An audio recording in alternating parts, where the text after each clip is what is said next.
If you want to learn coding and get your first job, in this video I'm going to share with you one of the fastest, easiest and most practical ways. And it's not JavaScript, Python or Java. There is a much better path for beginners. I'm Dima. I've been a software developer for the last 12 years. I've worked for 7 big and small companies. And for every 10 interviews I've been to, I had 9 job offers. I learned coding myself, and I believe that you can too. Okay, I've made this video for 2 groups of people.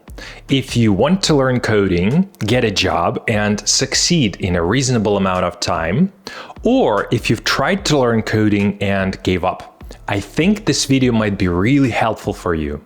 So the goals for this video are to save you time, improve your chances to succeed, and give you a clear path to your first job. For that, we'll discuss what to learn, and how to get a job. So let's start with what to learn. 1.1. Focus on web development. By focusing on one area, you'll narrow your options and save a lot of time. Why web development? It gives you quick, visible successes that keep you motivated, which is crucial for building skills and a portfolio to get your first job. Web development is one of the easiest areas to learn. It's in high demand and it's easier to get a job in. You'll have enough job and project options, but not too many to become overwhelmed. It's easier to understand and come up with project ideas because you're using websites every day. So focusing on web development ensures an easier start and your skills will stay relevant for a long time. Okay, you want to start learning web development, but there are many programming languages that you can learn. I recommend you focus on learning how to develop websites and web applications using PHP. Additionally, you'll need to learn MySQL, HTML, Git, and the basics of CSS. Now let me explain why PHP and not other programming languages. PHP is made for web development, which saves you time because you'll need to learn fewer topics. And PHP integrates well with HTML, CSS, and JavaScript, which you'll need when building websites. PHP is easy to learn for beginners, but also has all the advanced features you need, like object-oriented programming. There are a lot of learning materials and best practices for PHP, including extensive documentation and a large community providing plenty of learning resources. There is a huge job market for PHP developers because it's widely used. Most of the websites on the internet are made with PHP, including Wikipedia and WordPress. With PHP, you'll have more practical job interviews. When you start interviewing for PHP jobs, they're going to focus more on what have you done or what websites have you built, rather than computer science topics like what a red-black tree is or how do you code a merge sort. Now, don't get me wrong, I think computer science topics are amazing and very important to learn for a developer, but later in your career. So, PHP offers one of the fastest, easiest, and most efficient ways to get your first job and build a strong programming foundation for future. Now, let's talk about how to learn all this. This section contains a roadmap, the 5-minute pause technique, problem-solving ideas, and how to keep your energy and motivation up. The roadmap. Step 1. Learn HTML and CSS essentials. This is going to be a good foundation for your next steps and it's easy to start with. Spend 3 to 4 weeks on this step. I give time estimations here with an assumption that you're learning how to code around 4 hours every day. Step 2. Learn PHP basics. This step will be more challenging and interesting as you learn programming basics. Spend 2 months on this. Step 3. Learn MySQL basics. You'll need a database for your website's data, and MySQL is a popular choice. Here, you'll encounter quite new concepts in addition to what you learned in PHP. Spend about 3 weeks learning MySQL basics, then spend about 1 week learning how to use MySQL with PHP. Step 4. Learn Object-Oriented Programming, or OOP, in PHP. Object-oriented programming helps to organize your code, making it easier to understand and change. Just focus on the basics of OOP in PHP. Don't try to learn too many design patterns yet. It might be too much too soon. The only pattern I would suggest learning at this stage is MVC, or Modal View Controller, because it's one of the most useful patterns to learn for web development. I would spend around 1 month learning OOP basics and then move on to the next step. Step 5. Create your first website using the skills you've learned so far. This is also when you start building your portfolio. So find the website you like and try to recreate it yourself.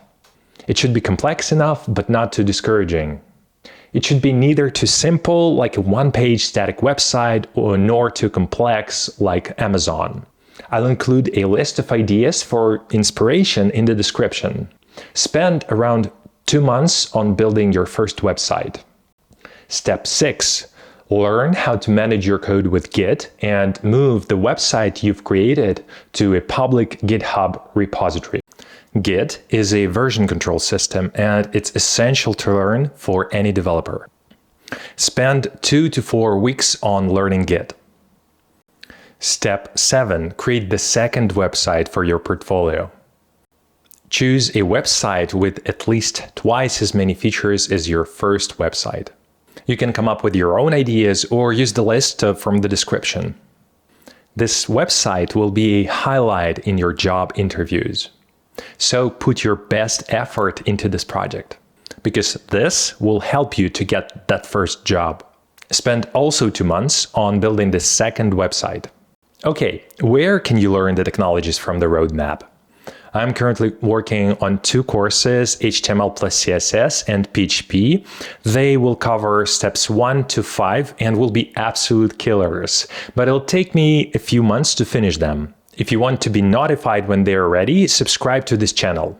Meanwhile, if you want to start learning PHP, HTML, and CSS right away, I'll include links in the description. By now, you've spent around 10 months on all these steps. Use the remaining 2 months to look for a job. We will cover this in the next section of this video. 2.2. Master the 5-minute pause technique. The 5-minute pause technique is something that I came up with, and it was a game changer for me. It's probably one of the most important things I did to learn coding, and it helped me build my coding skills quickly. The technique is actually quite simple. Every 2 to 5 minutes of a tutorial you watch, pause and try to code what you've learned. If you can't code it, rewatch that part of the video and try to code it again. And that's it. If you apply this technique consistently, you will be surprised at how fast you progress. 2.3. Learn how to research and problem solve.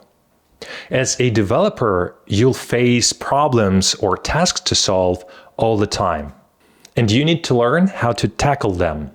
This skill is essential for a developer, and it's not hard to learn. As a starting place, here is how I usually solve problems.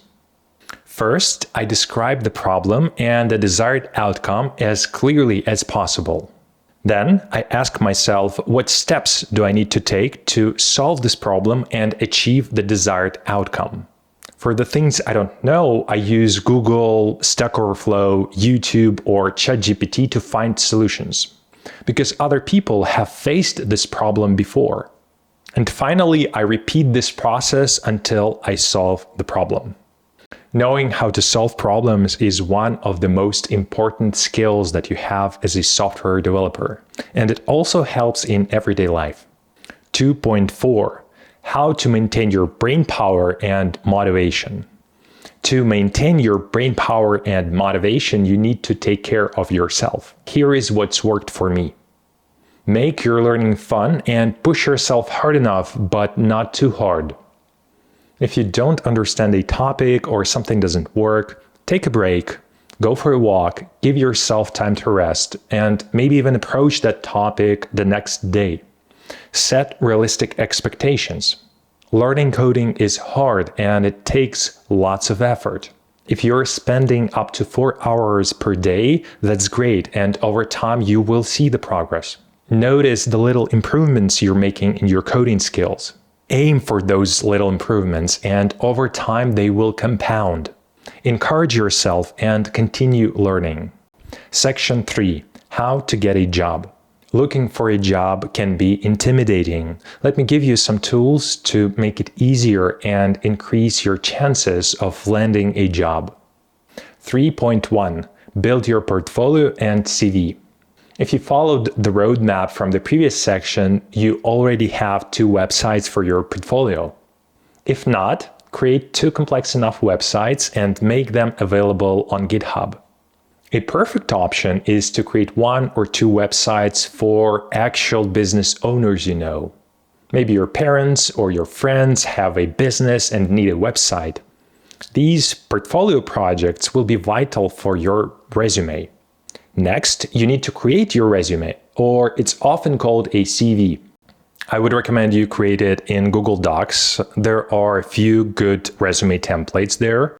Inside your CV, you'll put your personal information, education, hard and soft skills, and it's going to include the short summary of the 2 websites you built for your portfolio. Hard skills are your technical skills, like your knowledge of HTML, PHP, or Git. Soft skills, also called people skills, it's your social and interpersonal skills, personal traits, and professional attitudes. For example, a team player, an effective communicator, good at time management, and so on. And then, export it as a PDF. PDF ensures your resume looks consistent for anyone who opens it. Make sure you create a professional-looking and well-made CV, because it can be your huge competitive advantage over other candidates. I've often heard HR specialists complaining about developers doing a poor job of creating a decent CV. Creating a good CV is a very time-efficient and effective way to increase your chances to get a job. Let me show you why. This outline of getting a job contains 3 stages. Apply for a job with your CV, then interview, and then receive a job offer. To get to the interview stage, normally you need an approval from an HR specialist based on your CV. If for every 100 CVs you send, you get 1 invitation to an interview, then your conversion rate from stage 1 to stage 2 is 1%. And if for every 100 interviews you've been to, you get 10 job offers, then your conversion rate from stage 2 to stage 3 is 10%. So with that, you have a 0.1% chance of getting a job offer for every job application you've sent. To increase your chances of getting a job offer, you can either increase this number or this number. Increasing your conversion rate at stage 2 is very time consuming. You've spent 10 months on building your hard skills and creating your portfolio. But you can spend 2 days improving your CV and easily increase your conversion rate here to, for example, 5%, which increases your overall chances of getting a job offer 5 times with a 2-day time investment. This is why I recommend you create a great CV. There are plenty of good and free materials available on the internet. Just Google how to create a CV as a software developer, and you will see lots of examples and tips on that. Before we continue to the next step, think of the following 2 criteria you want from your job. Do you want a job in the US, Canada, Europe, or elsewhere? Do you want a remote, on-site, or hybrid job? 3.2. Create a LinkedIn profile and job research. Now, after you've created your CV and you know your job preferences, it's time to create your LinkedIn profile. Treat your LinkedIn profile with the same care as your CV and make sure it looks professional. There are plenty of articles and YouTube videos about that. Just Google how to create a professional-looking LinkedIn profile for a software developer, and you'll have plenty of useful information. After you create and fill in your profile, I would encourage you to do the following. Send connection requests to web developers and HR specialists that are from the country you want to work. For example, if you want to work for a US company, then send connection requests to web developers and HR specialists located in the US. You are doing this to create credibility for your LinkedIn profile, and this may even lead you to a job, because HR specialists are actively looking for developers through LinkedIn. Next, read and share articles about web development on LinkedIn that you find interesting. This will show that you are actively learning and improving as a developer. Also, leave meaningful comments to posts on LinkedIn about web development that you find interesting. This will also improve your profile and chances to get an interview. Now that you've got your CV and LinkedIn profile prepared, it's time for you to actively search for a job. In addition to LinkedIn, find 3 to 5 job posting websites that meet your country's requirement. For example, if you want to get a job in Spain, Google PHP developer jobs Spain. If it's US, then change Spain to US. And then choose 3 to 5 job posting websites you like from the search results. Here's also a list of decent websites to start with. Okay, on those job posting websites, including LinkedIn, filter for a beginner level in the country you want and select whether you want remote or on-site. Then apply for the jobs using the PDF version of your CV. Choose the jobs you like, but at this stage, I would suggest that you apply to as many job postings as you can. The goal is to get as many interviews as possible, because successful interviewing is another skill to learn, and you learn it by practice. I know it's scary and difficult to go on interviews, but trust me, the more you do it, the easier it gets. A tip from experience: apply if you have 50% or more of the listed skills in the job posting. And don't be afraid if your skills don't match perfectly, because job postings often have long requirement lists from HR that might not be entirely accurate for the position. And often the companies help you learn the technologies that you're not familiar with. So try to apply to as many job postings as possible. Think of it as a necessary practice and an opportunity to get that experience. 3.3 Interviewing. The goal of the first 15 to 20 interviews is to get used to the process, to see what it's like to be interviewed. Learn what questions they ask, what you know, and what you need to learn. Don't expect a job offer after these first interviews. Let's call it an interview practice. Also, during that period, watch YouTube videos and read articles about how to have a successful interview. But spend no more than 5% of your time on those videos. Spend the remaining 95% of your time applying for jobs and going to interviews. I know interviews are hard and stressful, especially if you're introverted like me. But one thing I've learned, after dozens of interviews, you'll get used to them and feel more comfortable. You'll see that interviewers are just people too, and their questions will start to repeat, and you'll be prepared more and more. And also, going to many interviews will help you to learn what salaries are offered for your position and what salary you can reasonably ask for. So to recap, for the interview phase, I suggest the following. Send hundreds of resumes to get dozens of interviews. Go through those interviews to gain the experience and understand the process. Ask for feedback after each interview to know what to improve. Use that feedback to get better and attend more interviews. You'll eventually master interviewing and start getting job offers. But I would not recommend accepting the first offer you get. Aim to get at least 3 to 5 offers to have options. Choose the best offer and sign the contract.